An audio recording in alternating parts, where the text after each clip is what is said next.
Hello বন্ধুরা, নমস্কার। তো আজকে নিয়ে চলে এসেছি আরও একটি নতুন রেসিপি নিয়ে। তো আজকে আমার মা রান্না করবে সরষে ইলিশ। তো রেসিপিটি জানতে হলে অবশ্যই সম্পূর্ণ ভিডিওটি দেখবেন। প্রথমে মাছের আঁশ ছাড়িয়ে এখন মাছটাকে কেটে নিচ্ছে। তো চাকচাক করে মাছটা কেটে নেবেন।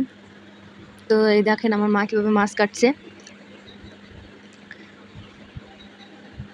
তো মাছ কাটা হয়ে যাওয়ার পরে মাছ ধুয়ে নেবেন।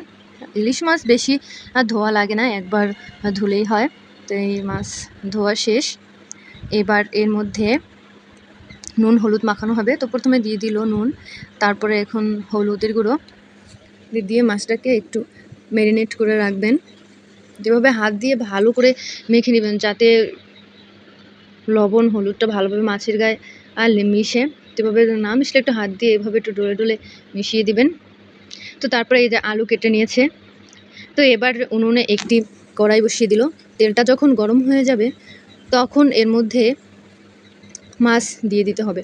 মাছটাকে বেশি ভাজার দরকার নেই, হালকা ভাজলেই হবে। তো এই যে মাছগুলো এখন মা ভেজে নিচ্ছে। মাছ ইলিশ মাছ কিন্তু সকলেরই পছন্দ, আমারও পছন্দ। সরষে ইলিশ হলে তো কোনো কথা নেই। সরষে ইলিশ তো বা সব বাঙালিদেরই অনেক পছন্দ।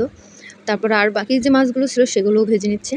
তো এবার মাছ ভাজা তুলে নিয়েছে। এই দেখেন মাছটাকে আমি একটু কাছ থেকে দেখাচ্ছি এই কারণে যে মাছটা বেশি ভাজার দরকার নেই, এরকম হালকা ভেজে নিতে হবে। তো এবার ওই তেলেই কেটে রাখা আলুগুলো দিয়ে একটু নেড়েচেড়ে ভালো করে একটু লালচে করে একটু ভেজে নেবেন।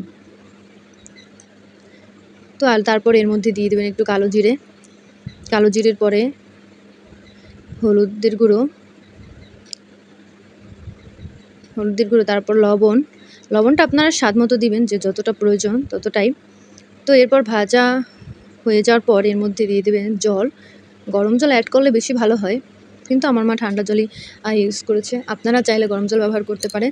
তো এদিকে কী কাণ্ড ঘটেছে, আমি একটু এই পাশে এসেছি। আমার মা সরিষা বাটা মাছগুলো দিয়ে দিয়েছে। এই ক্লিপটা তুলতে পারি।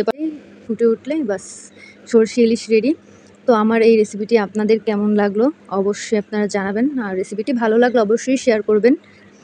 আর আমার চ্যানেলটি সাবস্ক্রাইব করতে ভুলবেন না। ভালো থাকবেন, টাটা।